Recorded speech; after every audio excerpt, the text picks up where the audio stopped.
Así que de momento seguimos charlando, Luis, porque te lo venía diciendo casi de que íbamos a charlar casi más antes de la entrevista que como tal en la charla, ¿no?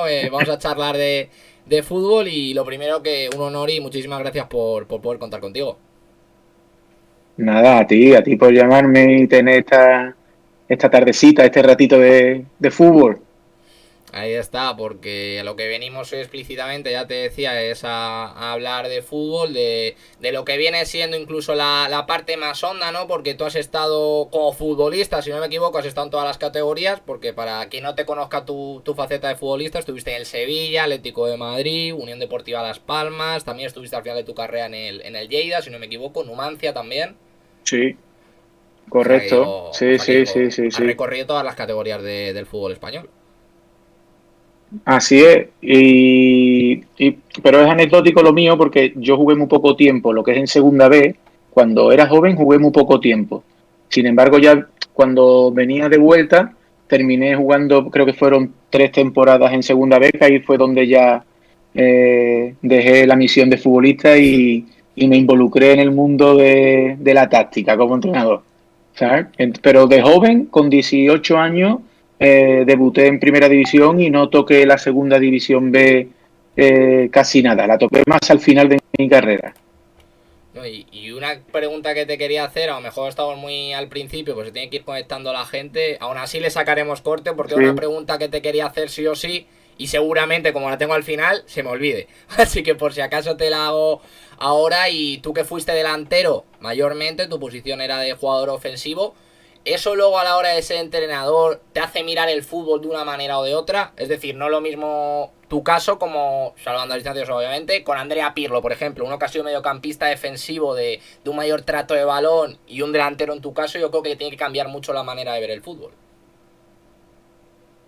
Bueno, puede influir, puede influir. Lo que pasa es que hay futbolistas que han sido técnicamente muy buenos y que su principal virtud ha sido el ataque y luego cuando han sido entrenadores, pues han sido más influyentes en el sistema defensivo. Es curioso.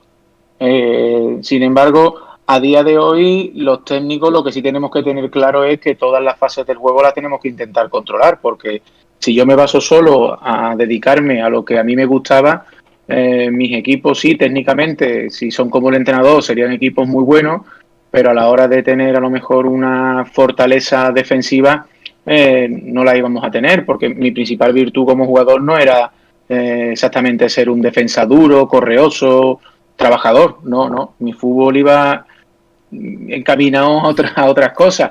Pero como Finalizar. entrenador me identifico mucho más eh, con equipos verticales, equipos rápidos, equipos, para que tú veas, que en parte era un poco diferente a lo que yo era como futbolista, ¿no? Yo ahora mismo, si yo fuese jugador, yo creo que yo entraría más en un equipo de mucha posesión de balón, por mis características como jugador, a entrar en un equipo como a mí me gusta, ¿no? Más vertical, buscando el área rival, con muchos piques, con muchas transiciones ofensivas y defensivas. Más Jürgen Klopp, vamos a llamarlo de esa manera. Sí, pero en un equipo de posesión, pero que no sea el Betis. Bueno, Ahí está. ahí hay cosas que no comulgan.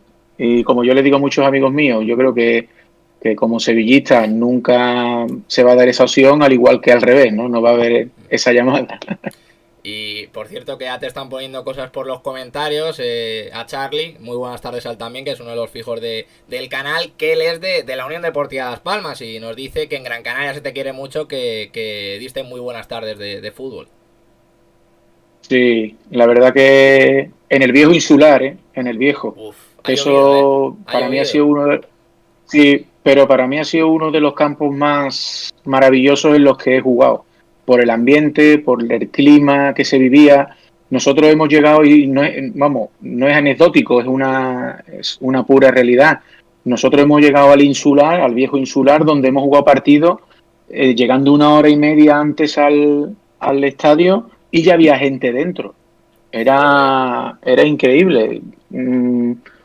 Cómo los aficionados canarios, en este caso de la Unión Deportiva Las Palmas, viven el fútbol con esa pasión, ¿no? fíjate que muchas veces lo que pasa ahora es que la gente se va antes de los campos. Antes cuando se podía entrar, a mí me daba una mala leche, ¿no? Sobre todo porque es que tú pagas por ver el fútbol y que me estás yendo a ver a tu equipo. Y como mejor vayan un 1-1, un 0-0, faltan 5 o 10 minutos y la gente se empieza a ir, pues la verdad es que es algo que da bastante pena y que ensucia mucho el fútbol más antiguo y que tanto anhelamos en parte también. Sí, pero bueno, mucha de la gente que se va antes de tiempo se pierde lo mejor y esto que te cuento no es mentira. Un año que el Sevilla estaba en Champions jugando un partido contra el Liverpool, iba perdiendo 0-3 en la primera parte y hubo un aficionado al lado mía que se fue y el Sevilla en la segunda parte empató el partido La a final de 3. UEFA. Y vamos, no, era un partido de Champions, de fase de grupo.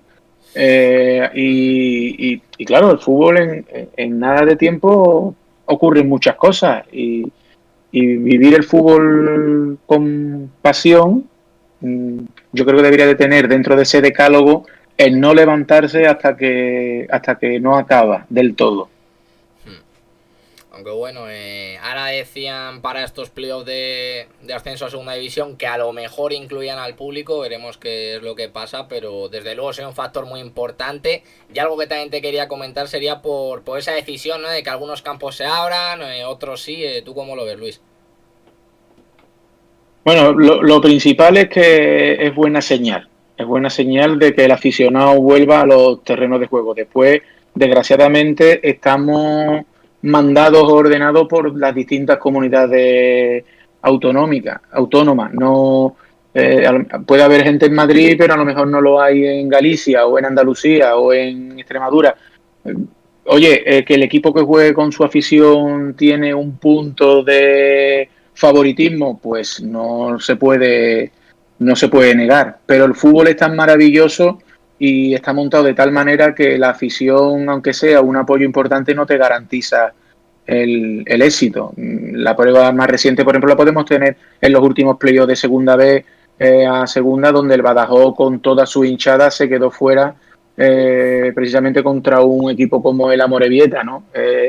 Entonces, ¿que nos gusta jugar con nuestra afición? Pues sí, claro, es bonito, pero no es una ciencia exacta el tener ventaja con tu público delante.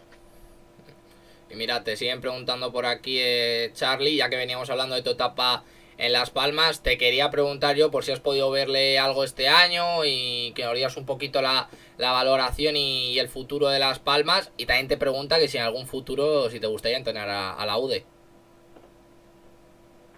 Bueno, Son banquillos siempre no, complicados en no puedo. Canarias, ¿eh? Siempre son banquillos complicados. Sí, sí, bueno, pero todos los banquillos tienen alguna incertidumbre.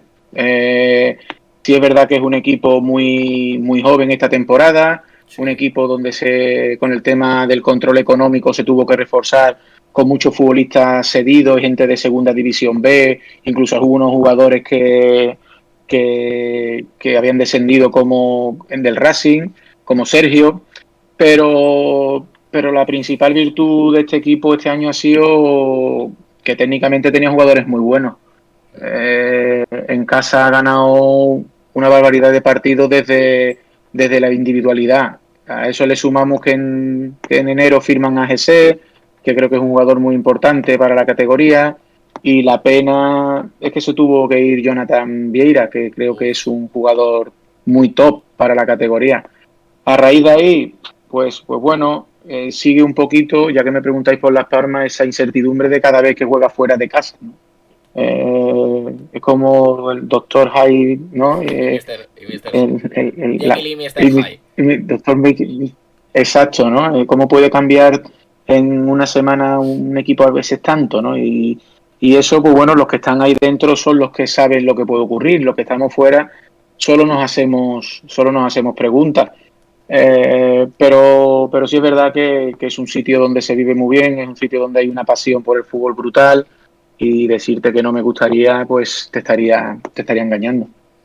Y también es que ha tenido bastantes problemas con el tema de lesiones y y demás, pero yo si tuviera que quedarme con un futbolista sería con Sergio Ruiz, con mediocampista defensivo de Las Palmas, ex de Sí, Racing, con pasado en Segunda B, un futbolista muy a tener en cuenta, Luis. sí, ha sido un futbolista muy interesante, además ha llamado la atención de muchos equipos. Futbolista que está cedido por un equipo norteamericano y que le queda, creo que son 6 meses de sesión. Es una situación compleja, pero sí es verdad que es un futbolista muy top, ¿no? Muy top porque es muy completo. Tiene carácter, tiene trabajo, tiene llegada, tiene fútbol. Eh, es un, es un jugador en el cual se puede montar una estructura alrededor de él. Totalmente. Hola, muy buenas tardes, Alex. Y también te preguntan por aquí, Luis, que si sigues a los equipos por los que has pasado tanto como jugador como entrenador, si os has seguido este año. Sí, en parte, bueno, siempre te queda esa coletilla de echar un vistazo por todos los equipos que has pasado. Es inevitable, tanto de jugador como de entrenador. Siempre te gusta estar pendiente de ellos porque además de jugador eres amigo de muchos aficionados. Cuando estás en una ciudad y firmas en un equipo, no solo te rodeas de la gente del vestuario, sino que tienes vecinos, amigos del barrio o de la urbanización donde vives o del restaurante donde desayunas. Siempre tienes alguna amistad que perdura en el tiempo y es lo que hace que el fútbol te deje vinculado a esa ciudad por medio de los amigos. Y sí, lo suelo mirar, he mirado mucho este año Las Palmas, el Numancia, Cartagena,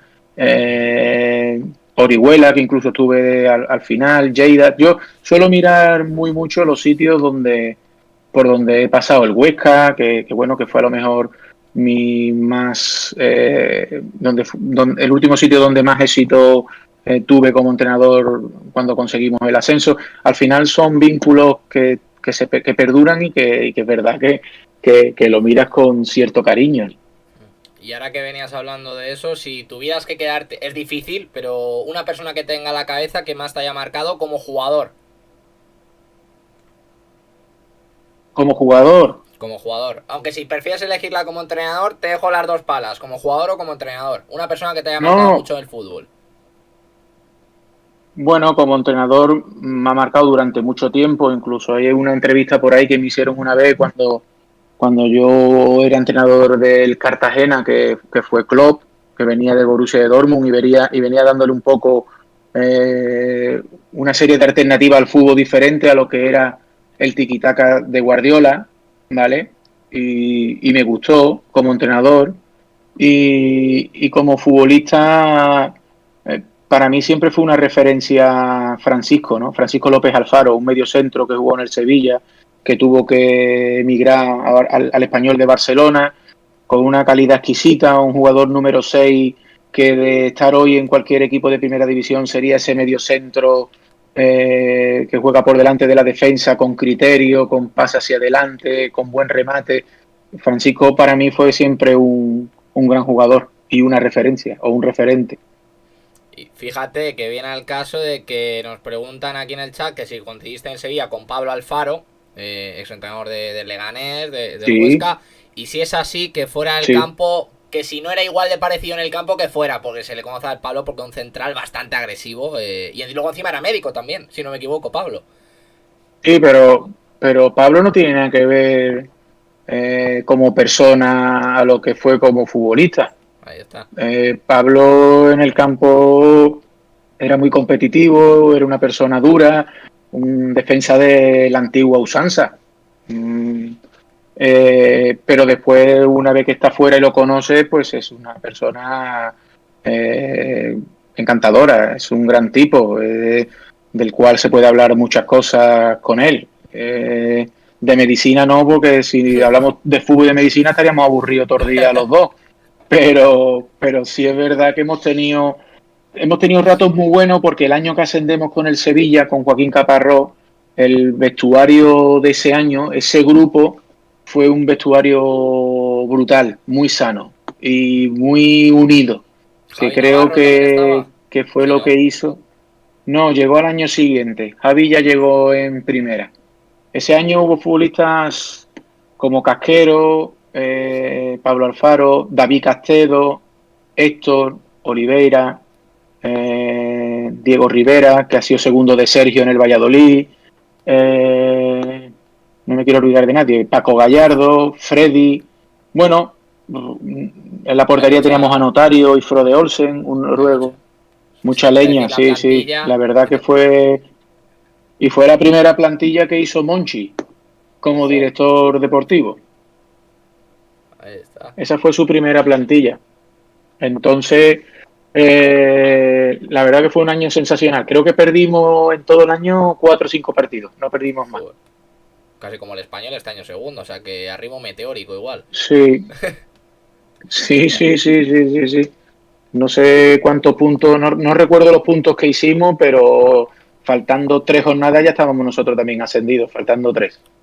Y Fue una liga donde estábamos, perdona, fue una liga donde estábamos Sevilla, Betis, Atlético de Madrid y Tenerife peleando por el ascenso durante todo el año.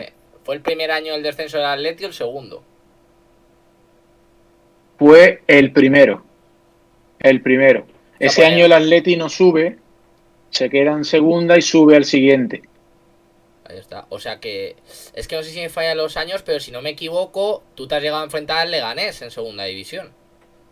En el viejo, sí, Rodríguez de Miguel. Correcto, además. Ya no en Butarque. No, en el viejo no he llegado yo a jugar. Ah, ¿no? El viejo. Es que anda por ahí los No, años. yo no llegué a jugar. Yo llegué a jugar ya en el nuevo, sí. Pero recuerdo un Leganés Sevilla precisamente que íbamos perdiendo 1-0 y empatamos en el 92, 93 en un centro mío que cabecea Otero, el uruguayo. Ahí está. Iba ganando el Leganés 1-0 y nos costó la misma vida empatar. Decía, muy parecido a un resultado que se dio hace relativamente poco, un Leganés 1 Sevilla 1 que metió Ben Yedder en el minuto 93 con una niebla que no se veía ni el campo. ¿Sí? Que encima me tocó a mí estar como periodista, me las vi moradas para poder comentar el partido, porque casi no vi nada. Sí, sí. Y también nos preguntan si coincidiste con Reyes. No, además tú sabes. Sí, pero José Antonio coincidió conmigo, pero era un niñatillo. Tenía 16, es que sí, venía con nosotros, subía a entrenar con precisamente el año de Joaquín y esporádicamente, ¿no? Esporádicamente. No llegó ese año a debutar porque debuta el año siguiente en la Romareda, pero en primera división. Pero el año que estábamos en segunda, recuerdo de alguna vez que otra de subir con nosotros a los entrenamientos y echarnos las manos a la cabeza de ver una cosa tan delgadita y tan poquita cosa y que fuese tan bueno. Y la carrera, es que tuvo una carrera muy buena Reyes al final. Yeah. Reyes, que Dios lo tenga en su gloria, pero fue, yo creo que en el Big Data, si ahora lo metiéramos los datos de Reyes en el Big Data, sería un futbolista muy, muy parecido a Leo Messi, seguro. Sí, aunque sí que es verdad que a lo mejor Reyes no era tan definidor como Messi, porque los registros goleadores de Messi son de otro planeta, pero... No. Sí, pero los recorridos con balón, los slalom, la verticalidad, de fuera hacia el ser capaz de llamar la atención de 3 defensas a la vez, eso lo tenía. Eso lo tenía. Reyes, Messi y Iniesta. Ahí está, y mira, justo te iba a introducir ya tu etapa como entrenador, pero nos están preguntando por tu mejor recuerdo en Poliegido y qué compañero te llevas de allí. Mi mejor recuerdo del Poliegido fue un año complicado porque tuve una lesión en el tobillo y me perdí casi 3 meses de competición. El mejor recuerdo que tengo fue que nos salvamos con Paco Herrera de forma holgada, cuando el año anterior, recuerdo con Castro Santos, las pasaron canuta para salvarse. Ese año se hizo una plantilla muy, muy competitiva con Paco Herrera como entrenador y salimos airosos. La verdad que tampoco era un equipo como para pelear por mucho más, sino que el principal objetivo era mantenerse y lo hicimos. Y mi mejor amigo, uno de mis mejores amigos lo encontré allí, que no sé si recordáis un un extremo izquierda que jugó en el Murcia, en el Poliegido, en el Sevilla, que fue Luis Gil, y a día de hoy perdura nuestra amistad. Entonces, si algo me tuve que llevar aquel año del Poliegido, fue una de las mejores amistades que he conocido en mi vida. Y es lo bonito del fútbol, porque mucha gente que no lo comprende habla de la típica frase de 22 tíos metiéndole patadas a un balón, pero es que detrás de eso hay mucho trabajo, muchos entrenamientos, muchas No, cenas, hay muchas cosas detrás. sí, no, hay muchos momentos buenos y malos. Eh, con Luis en pero para que veáis que solo fue un año lo que jugué con él, no fue mucho más, una temporada, pero a día de hoy se mantiene esa amistad y bueno, lo que ha unido el fútbol que no lo separe la distancia. Al final es un tío que está ahí para todo, al igual que él me tiene a mí para lo que él desee y quiera. Y bueno, como otros, ¿no? Como otros que también mantengo, con los que mantengo la amistad. Pero preguntándome por el Poliegido, pues eso es lo principal, ¿no? Y ya última pregunta y pasamos a tu etapa como entrenador porque tenemos que hablarlo también. Y una pregunta que te dicen, ¿qué Sí. es Monchi para el Sevilla?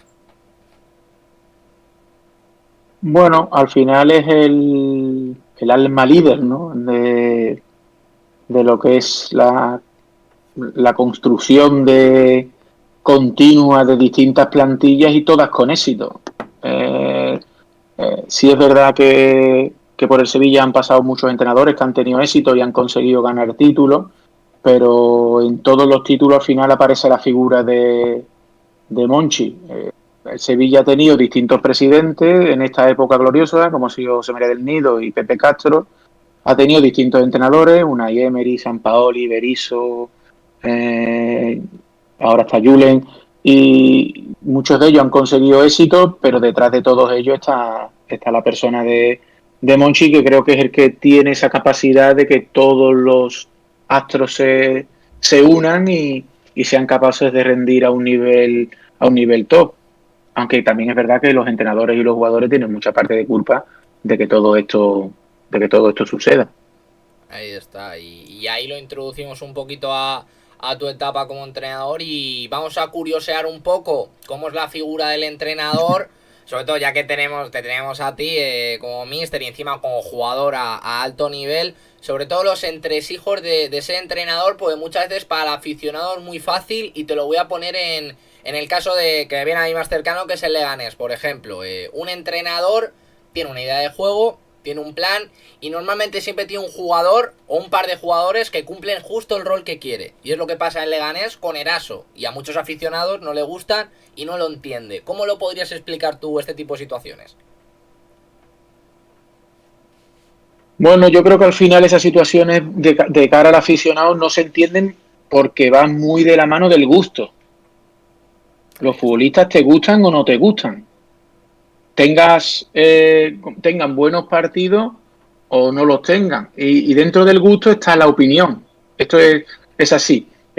Los entrenadores no nos podemos dejar llevar por los gustos, porque al final nuestros jugadores para los entrenadores son los mejores. Y lo que tenemos que hacer es intentar sacar el máximo rendimiento a esos futbolistas. El gusto después es para el aficionado. De ahí viene el debate. Eh,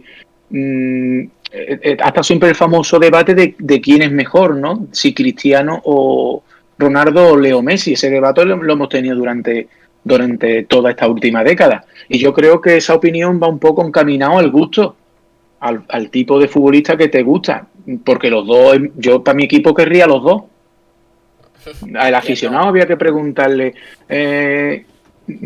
si tienes a los dos, ¿a qué pondría a los dos? Y claro, al final son dos muy buenos jugadores. Entonces, no podemos equivocar el gusto con que el futbolista sea mejor o peor de cara al entrenador. Los entrenadores intentamos sacar el máximo rendimiento y yo estoy seguro que Garitano con Eraso lo tendrá para lo que él cree que es fundamental para su estilo y su forma de jugar, indistintamente de lo que pueda pensar el aficionado. Pero ya te digo, va muy de la mano en la opinión de que si te gusta o no te gusta el futbolista con con la decisión o tu opinión sobre el rendimiento. Aunque sí que es verdad que siempre se necesita un jugador así, ¿no? Un jugador que recorra muchos kilómetros y que quite de trabajo a jugadores que físicamente no son tan buenos, pero que cuando tienen el balón ofensivamente son muy poderosos. Eso hay que tenerlo muy en cuenta. Claro, es un futbolista con mucha llegada, es un futbolista que es capaz de tener mucha ida y vuelta dentro del campo, un futbolista que hace y prepara muy bien la presión alta para que su equipo desde atrás ayude en esa presión para que el rival se sienta incómodo, es un futbolista que tiene muy buen remate, al final, pues bueno, es un jugador que dentro de lo que es el fútbol y lo que es la categoría, que demanda muchas veces tener jugadores de ese perfil, pues se adapta perfectamente a lo que su entrenador quiere. Y tú que has entrenado mayormente en segunda B, pero también en segunda, te quería hablar, tú que diste el salto con el Huesca, que ascendiste con el Huesca a segunda B, te quería preguntar la suerte que habéis tenido aquellos entrenadores que habéis superado un playoff de segunda B, porque es de lo más complicado que hay en el fútbol, porque son 3 eliminatorias, en el caso de que es primero es una, bueno, sí, es una eliminatoria únicamente, Sí, pero ¿cuál es el mayor problema que se encuentra un equipo de segunda B? Aunque el Huesca era un equipo con capacidad para subir, ¿cuál es la mayor complicación para subir en segunda B a segunda? bueno, este año ha sido diferente, pero agarrándonos al año que yo haciendo, que éramos 80 equipos de 4 grupos, ¿no? De 20, La sí es segunda verdad B que te siempre. encuentras en la tesitura de que si eres campeón, claro, te encuentras en la tesitura de que si eres campeón te has ganado esa doble oportunidad de poder ascender, ¿no? A nosotros, después de hacer una campaña brutal con un Bilbao Athletic que nos estuvo apretando Uf, detrás nuestra, y cuando te digo los jugadores que tenía aquel año el Bilbao Athletic, pues vamos a flipar porque empezó jugando Kepa, después Iñaki creo Remiro, también, esos fueron los dos porteros, tenía Iñaki arriba, tenía a Sabín Merino, Unai López, a Queche, Villalibre, que ya subía desde el juvenil.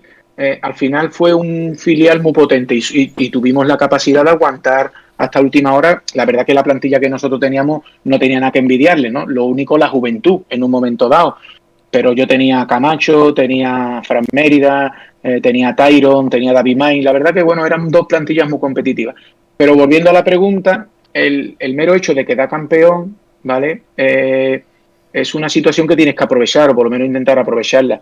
Nosotros, por desgracia, nos elimina el Nasti en la primera eliminatoria.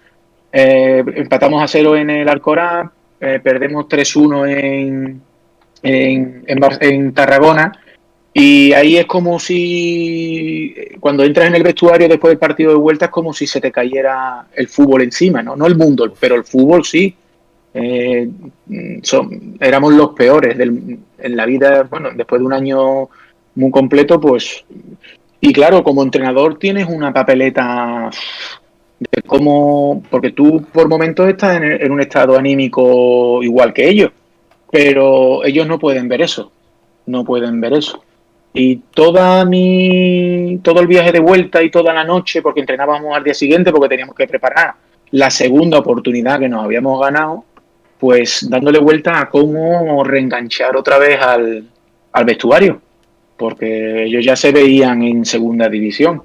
Y tuve la curiosa idea, no sé si fue buena o mala, de que cuando llegamos al campo de entrenamiento y yo llevaba mi camiseta de entrenador y ellos la suya de entrenamiento, pues antes de empezar a hablar me quité la camiseta y llevaba debajo una que escribía: yo sigo creyendo en vosotros, joder, qué ¿no? detallazo. Entonces, sí, sí, sí. Entonces, desde ese día, cuando yo los miré a la cara, y muchos de ellos tenían los ojos brillosos porque estaban emocionados en ese sentido, yo sabía que íbamos a subir.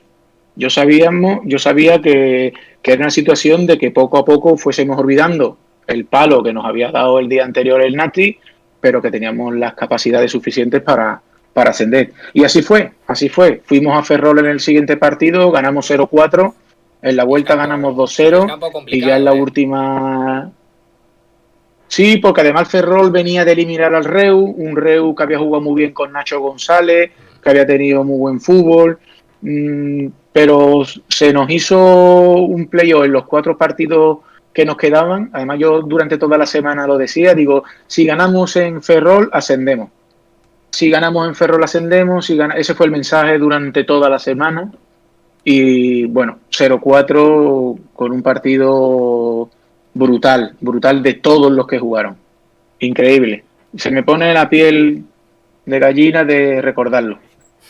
Es que porque es que muchas veces lo dice la gente y yo creo que es verdad que es más difícil subir a segunda que subir a primera, porque tú mismo lo dices, el Huesca que quedó primero, a pesar de ganar muchísimos partidos a lo largo de la temporada en una categoría muy competitiva, eso ni te asegura subir a primera, porque en segunda, si tú quedas primero o segundo, no, tú subes, pero en segunda no.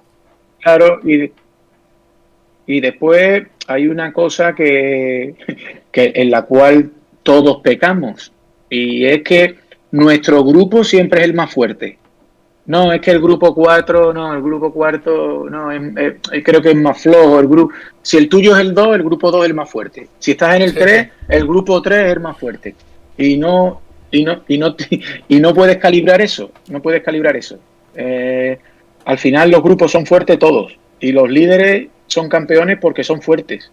Y los 4 que quedan para meterse es porque se la han ganado, indistintamente de cómo sean los grupos. Y nos preguntan nada por el chat también que sí. En España, ¿por qué no ¿cuál crees tú que es la explicación de que en España no se dé tanta continuidad a los entrenadores como se puede hacer, por ejemplo, en Inglaterra, que hemos tenido legados como el de Wenger o el de Ferguson que han durado décadas? Bueno, la paciencia en líneas generales de todos. De todos. Desde el aficionado a la cúpula directiva, a que ya hemos llegado a un mundo del fútbol en el cual hay que ganar ya el primer partido pretemporada, ya lo tienes que ganar. Ya no te sirve para prepararte. Ya juegas el primer partido y si no lo ganas ya estás cuestionado. Y a lo mejor has sacado un equipo donde tienes una mezcla, donde no es el equipo que va a empezar en la primera jornada de liga. Esa presión ha llegado al fútbol y esa intranquilidad al final la paga el entrenador. Y después otra cosa, los entrenadores saltamos más rápido si encima hay dinero. Si económicamente los clubes no se pueden permitir el lujo de echar el entrenador, finiquitarlo y traer otro. Cuando los clubes tienen dinero, pues como yo digo, el eslabón más fácil es mucho... teniendo dinero es mucho más fácil sacarlo en el momento que la cosa no va bien. Y esa tranquilidad no llega. Si es verdad que este año, por ejemplo, en Primera División ha habido un ejemplo muy bueno y muy bonito que al final ha dado resultado, porque además salieron públicamente a defenderlo, que fue Braulio con Arrasate, que cuando peor estaba Osasuna lo defendió a capa y espada y les dio resultado. Entonces, pues bueno, uno no sabe nunca cómo acertar, pero no siempre el acierto es cambiar. Aunque a mí también me da la impresión de que muchas veces hay entrenadores que están hechos para entrenar a ciertos equipos, por ideales, por alma, por forma de jugar. Me reitero muchas veces, pero por ejemplo Garitano con el Leganés, que fue un amor a primera vista y se han vuelto a encontrar. Sí. Bueno, Anquela en Alcorcón, por ejemplo. Ahí está. Encima... Alcorcón le viene... Al final, sí, son entrenadores que se adaptan muy bien a algunos sitios y sacan rendimiento y consiguen el éxito. Aunque sí es verdad que los entrenadores, en este caso por mi parte, es muy bueno y sobre todo satisfactorio el involucrarte en lo que es la idiosincrasia del club donde vas, ¿no? Cambiar el estilo, porque no, al final no es el sistema, pero cambiar el estilo de muchos equipos ingleses, que son equipos verticales de balón de juego directo, de segunda jugada, y llegar a una afición y tú querer meter de momento pues juego elaborado desde atrás, donde el portero todo juega en corto, todo lo hace con el pie, donde hay continuas líneas de pase. Eso es difícil. Entonces es muy bueno el el saber llegar a los sitios y manejar las distintas idiosincrasias y estilos de juego que pueda haber en ese club, ¿no? Aunque luego muchas veces también puede pasar el caso de que a lo mejor tú vayas a un equipo que necesite una reconstrucción de juego. Es decir, a lo mejor antes era un equipo defensivo y de repente traer un nuevo entrenador ofensivo para que ese equipo empiece a ser ofensivo. No sé si te ha pasado en alguna etapa y la complejidad que puede llegar a tener esto.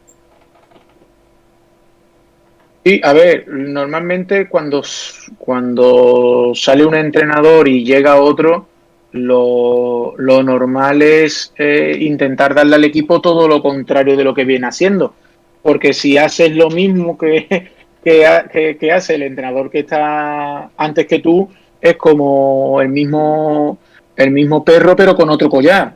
Entonces, cuando hay un cambio de entrenador, tratas de toda esa información que ya tienes, de lo que has visto desde fuera, utilizarlo, ¿no? Que, oye, pues si este equipo ha jugado de esta manera y no le da resultados, pues está claro que habrá que cambiar. Si no, te estás flagelando tú solo.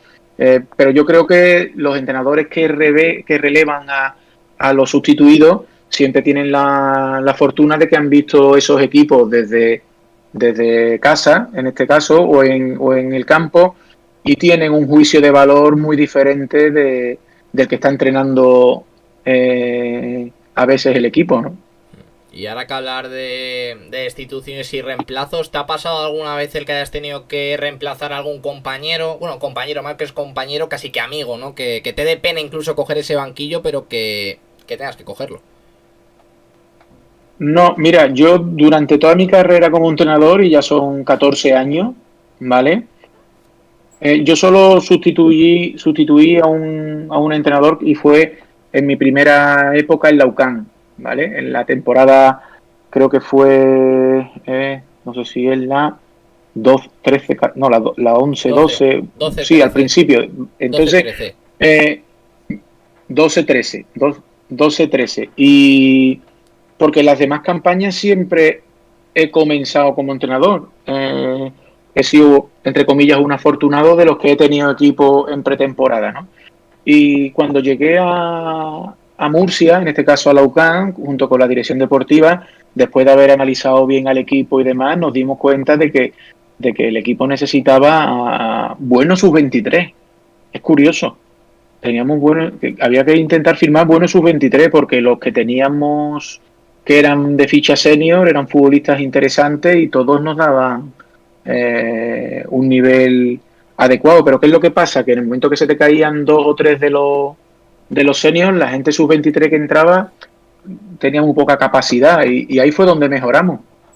Fue un mercado de verano, de invierno, donde nos reforzamos con gente joven y fue la que nos dio un salto de calidad, para que tú veas.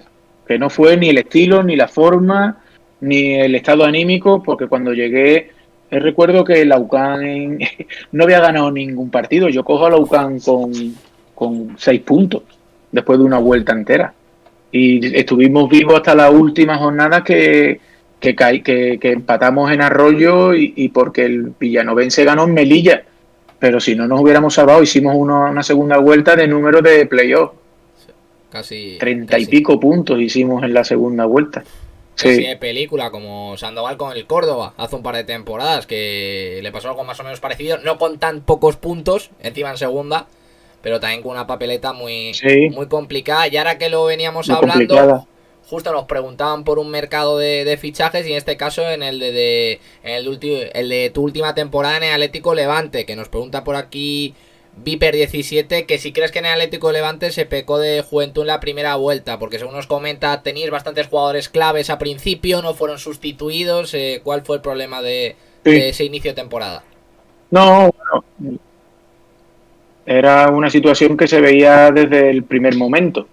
Una situación donde la plantilla requería de algún futbolista un poco más veterano en algunos puestos específicos y al final pues fue lo que se hizo. Firmaron a Pablo Íñiguez y a un central del Lleida y eso hizo que el equipo creciera. Pero era una cosa que se demandaba desde el día 1 de pretemporada. Lo que pasa que bueno, que al principio la apuesta fue la gente joven y según iban pasando las semanas, pues esa apuesta iba cambiando porque los resultados no llegaban, ¿no? Y de ahí que en diciembre o en enero en el mercado se reforzaran precisamente con lo que todos pensábamos ya antes. Si es que muchas veces si no se dispone de materia prima es complicado afrontar una temporada, pero muchas veces hay que echar hacia adelante. Era un año, era un año, ha sido un año donde era una categoría tan extraña por cómo ha sido, en la cual, porque siempre nos ha pasado, yo he estado 2 años y medio en el Levante, en el Atlético Levante, y nosotros a partir del mes de febrero era cuando despegábamos como un cohete. Los primeros 4 o 5 meses, pues con la gente joven, adaptan los esfuerzos, adaptan lo que es la categoría, exacto, y los equipos filiales verdaderamente cuando arrancan es a partir de febrero. Pero este año tú no te podías permitir eso. Este año tenías que intentar desde el primer momento estar en una situación privilegiada para que no perdieses, porque todo el mundo que se ha quedado, por ejemplo, en la segunda red, ¿vale? Piensan que han salvado la categoría, pero verdaderamente han bajado una, porque lo que es la segunda B ahora va a ser la primera red, donde solo hay 40 privilegiados. No es un descenso, entre comillas, vamos a llamarlo, pero sí es verdad que se ha perdido una categoría, porque el año que viene los que juegan en segunda red van a pelear para subir a primera red, no a segunda división. Entonces, inconscientemente, esa categoría se ha perdido. Ni que hablar de la gente que ha bajado a la tercera. Los equipos que han bajado, por desgracia, a la tercera red, pues ahora mismo están en una situación... Sí, hay muchos equipos con bueno, Marbella, que también tenía, un equipo llamado para ascender y se queda en nada. Al final, bueno, lo que hablamos antes, el dinero no te garantiza el éxito, sí es verdad que te ayuda el tener buenos jugadores, pero es que ha sido un año muy, muy complejo.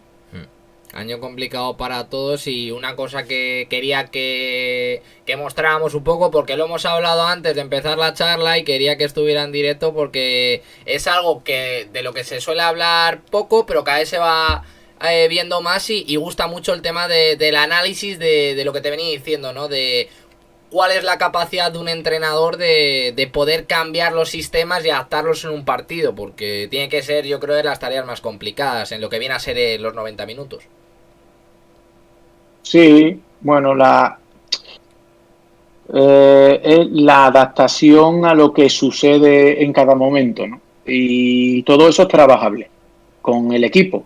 Si es verdad que se habla mucho de los sistemas, yo considero que los sistemas es el punto único de partida de cómo tú quieres hacer las cosas, porque en el momento que empieza el partido, el sistema deja de funcionar porque el balón no te permite siempre estar en el dibujo que tú quieres, pero desde ese sistema el saber hacer las cosas y tener buenas tomas de decisiones tácticas es muy importante. Y todo eso lo consigues a través del trabajo, ¿no? Cuando haces tareas entre semanas, o por lo menos cuando yo las hago, yo busco mucho el conflicto, ¿no? El conflicto de qué es lo que se va a encontrar el jugador el fin de semana. Intentamos siempre hacer cosas donde el futbolista tenga que pensar, ¿no? Que tenga él que tomar esa decisión para encontrar qué es lo mejor en dicho momento. Entonces, buscando el conflicto, ellos, con el paso de la semana, tú te vas dando cuenta de que tienen esa capacidad porque son conflictos que ya han superado en días anteriores, en partidos anteriores, en situaciones que has vivido en competición porque te ha costado un gol o porque has hecho un gol, porque has tenido una transición defensiva, claro, porque has tenido una transición defensiva y no has sabido solucionarla y lo trabajas y la solucionas en el siguiente partido. Al final, todo ese conflicto que tú generas entre semanas, el futbolista lo va adaptando y lo va metiendo en su disco duro, porque yo siempre digo, al futbolista les digo que hay que tener un disco duro que contra más y mejor. Contra más capacidad tengan ellos de guardar en su retina o en su disco duro, mucho más fácil le va a ser solucionar las cosas que le plantea los encuentros. Y desde las tareas, pues cuando tú ves que un porcentaje muy alto de la plantilla tiene capacidades para solucionar los problemas, es porque el equipo está madurando. Está Está comprendiendo lo madurando que quieres. y te hacen pensar a ti, porque al final tú tienes que seguir, claro, tú tienes que seguir buscándole conflictos a ellos para que sigan buscando las soluciones. Y eso es lo bonito. A mí como entrenador eso me encanta y bueno, desde los últimos 5 o 6 años vengo entrenando así en lo que son los microciclos y siempre te llevas gratas sorpresas con los jugadores, porque esto es como todo. Hay jugadores que necesitan un entrenamiento para darse cuenta y hay jugadores que llevan 150 entrenamientos y todavía no se han dado cuenta. Esto es así. Y el repetir y el actuar es la mejor manera para que esos futbolistas que no se dan cuenta terminen consiguiendo o termines consiguiendo hacerlo, ¿no? Y en el caso del rendimiento de los futbolistas, te pongo un caso. Tú tienes un extremo derecho que digamos que las situaciones que mejor maneja son las de 1 contra 1. Pero tú, Sí. por ejemplo, intentas buscarle al futbolista zonas más cómodas que a lo mejor él no sabe que puede ser cómoda en ellas, o prefieres potenciar la que ya sabes. Bueno, es importante sacarle el máximo rendimiento a lo que él sabe hacer bien. Hablando de los casos de los extremos, yo me dejo mucho llevar de que la personalidad, ¿no? O la forma de ser va muy encaminado a tu demarcación en el terreno de juego. La gente que juega por banda, en este caso los extremos, normalmente son futbolistas que mentalmente durante el partido tienen muchos altibajos. Son Son futbolistas impulsivos. que aparecen, que desaparecen, que de momento, exacto, de momento pierden 2 balones y ya no quieren coger el tercero porque no lo están haciendo bien. Yo me dejo, no sé, es una sensación que yo siempre he tenido como entrenador, ¿no? De que cuando yo tengo que llamar la atención a un futbolista, depende de la demarcación y de cómo sea, pues se la puedo decir de una manera o de otra, sobre todo en los partidos, ¿no? Los entrenamientos puede ser diferente, pero los entrenamientos también. Entonces, en el caso de los extremos, si tú tienes la capacidad de potenciar lo que él tiene, lo que hay que intentar es llevar el balón donde está ese extremo para que él reciba con las mejores garantías para él poder llevar a cabo cuál es su principal virtud, la del 1 contra 1, ¿no? Y aquí muchas veces yo junto a los laterales y a los extremos de mi equipo y le digo, cuando quiero fortalecer anímica o mentalmente al lateral, le digo que durante 90 y pico minutos que dura un partido, el extremo no se puede ir ninguna vez. En el sentido de que un extremo lleva 87 minutos donde tú le has ganado todos los duelos y sin embargo te gana un duelo en el minuto 89 y te gana el partido. Y también lo utilizo con el extremo. Al extremo le digo que puedes estar 88 minutos jugando mal y que en el minuto 90 te salga la jugada de tu vida y ganes el partido. Y eso ha ocurrido. Futbolistas que han sido un desastre durante 88 minutos y tienen la oportunidad del último balón, hacen un recorte, una finta, una bicicleta, golpean o dan una asistencia y al día siguiente eres el mejor.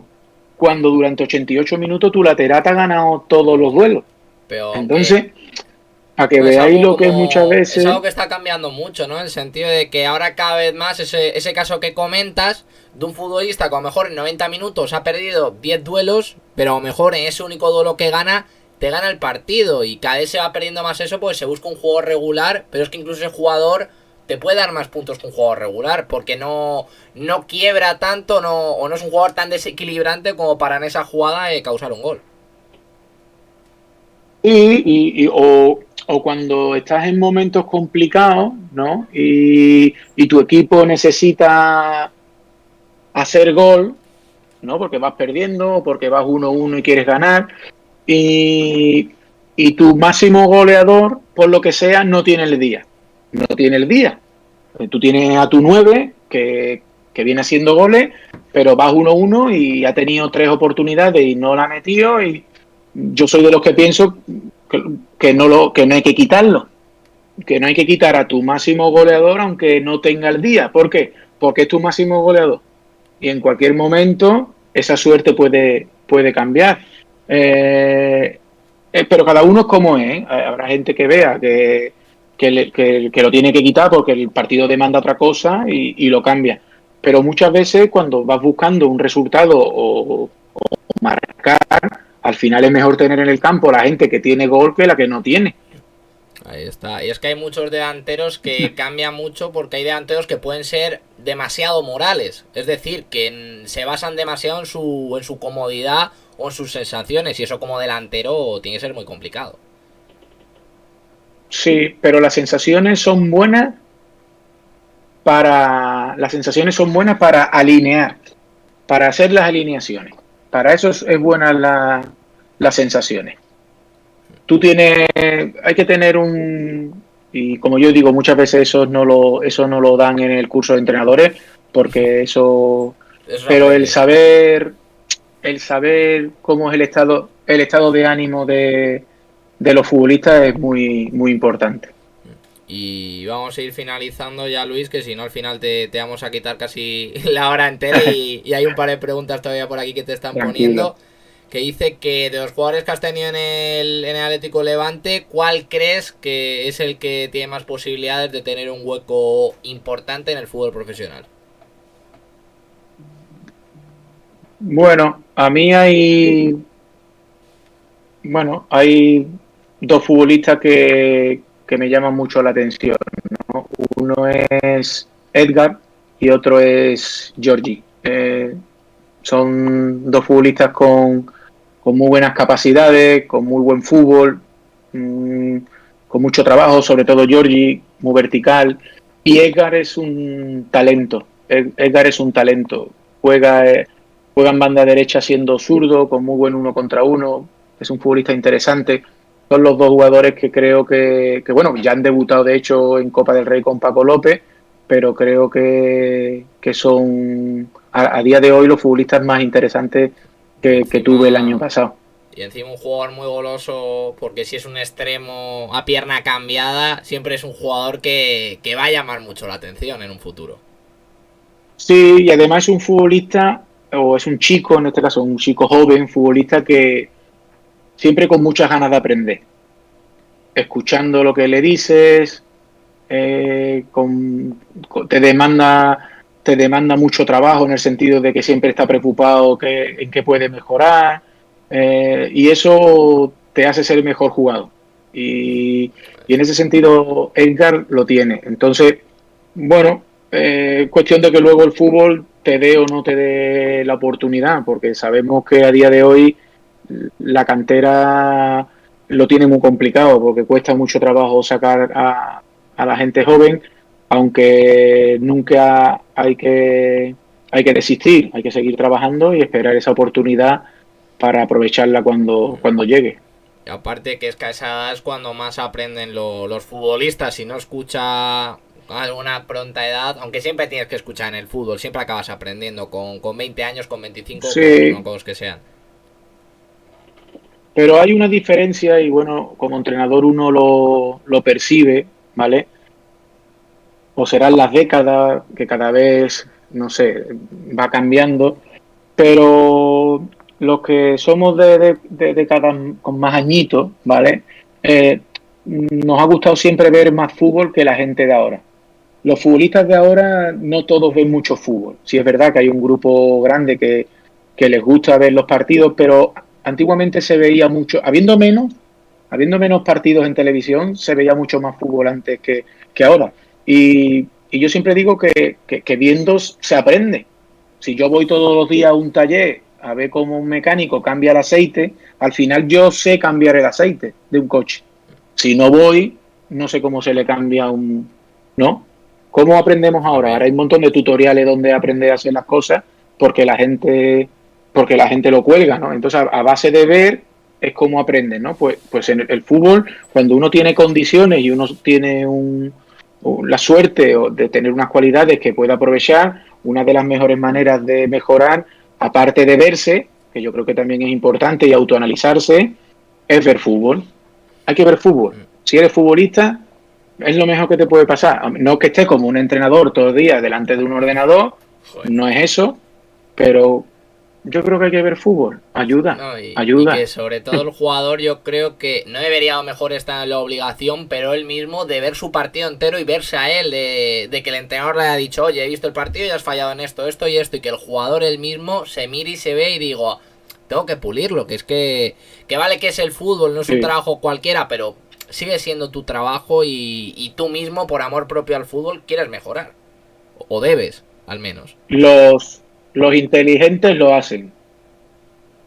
Los inteligentes se suelen ver y se suelen autoanalizar y preguntar. Yo creo que eso también es innato, es innato, es una toma de decisión más de futbolista. Las tomas de decisiones no acaban en el fútbol o no acaban en un partido. Hay tomas de decisiones que también se tienen que dar en casa y el profesional está en su casa y tiene en la nevera el paquete de donut y esa es otra toma de decisión. Yo soy futbolista profesional y no me puedo permitir el lujo de comerme la caja de donut porque no es bueno para mi profesión. Y Estaría esa es feo. otra toma de decisión que muchas veces le llamamos el entrenamiento invisible. Claro, no, es el entrenamiento invisible del que hablamos, en el cual también tienes que saber elegir cuál es el momento en el que te tiene que comer donut.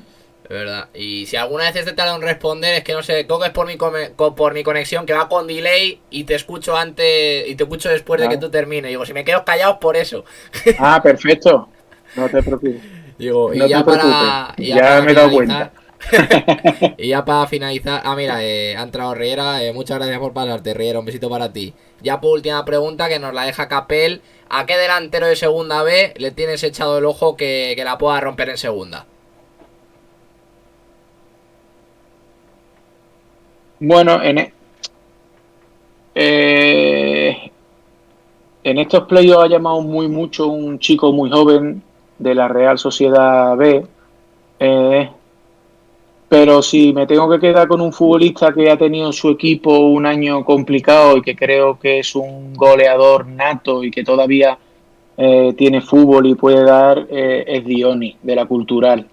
Dioni yo creo que es un futbolista muy, muy Ex del Leganés. interesante. Además creo que estuvo en el Leganés también, ¿no? Justo. Sí, Ahí es un está, justo, jugador justo. bueno, que es muy apetecible, un jugador que tiene condiciones, sí, capacidad para él autogenerarse las ocasiones. Bueno, pero sí es verdad que el futbolista es que tiene un apellido, el de la Real Sociedad tiene un apellido así muy largo, pero nos ha llamado mucho la atención y es es que no sabría yo decirte Pero si quieres te lo. A lo un mejor nombre es. muy raro, es vasco y Barrena la es el verdad más que ahora mismo común, pero. no, Unda Barrera no es, no. Es Espera, un chico, además, mira, yo te lo miro de mientras, que seguro que lo encuentro. Real Sociedad B. ¿De qué juega? Que es atacante, defensa, mediocampista. Bueno, claro, delantero, te he delantero, preguntado. sí, Aquí el máximo. Carricaburu, Carricaburu. Te iba a decir Lobete, que llevaba 6 goles, pero. Carricaburu, 18 añitos tiene. Carricaburu, además un chico que tiene 18 años, sí, Sí, ¿verdad? Carricaburu, Y que en la futbolista última. interesante, con mucho futuro, En la Real Sociedad B, el año pasado metió 22 goles en 20 partidos en tercera. Eso ya le da cartel. no, sí, es un chico, sí, no, es un chico muy interesante, con unas condiciones brutales a nivel físicas y que yo creo que de aquí a nada, porque además tiene un entrenador como Imanol que, que sube para arriba todo el que se lo merece y que juega bien. No tengo la menor duda de que va a jugar mucho en el equipo de Donosti. Y hablabas de Dioni, que siempre ha hecho muy buenas campañas en segunda B, pero por una o por otra, siempre que ha subido a segunda, nunca ha llegado a destacar con ningún equipo. Y es una auténtica pena porque es un delantero que dentro de la segunda B ha sido bastante conocido y que no le ha pasado como por ejemplo a Aníbal Zurdo o a Kini, los tres ex del Leganés que han sido muy míticos en segunda B, pero que Kini Sí, y Aníbal sí en segunda han triunfado como tal. sí, al final las categorías, como decía un entrenador que yo tuve, están para algo. Las categorías te ponen en tu sitio. El futbolista que es de primera división aguanta en primera división toda su vida, el que tiene nivel para segunda, pues al final se entablan en esa categoría y tiene buenas temporadas.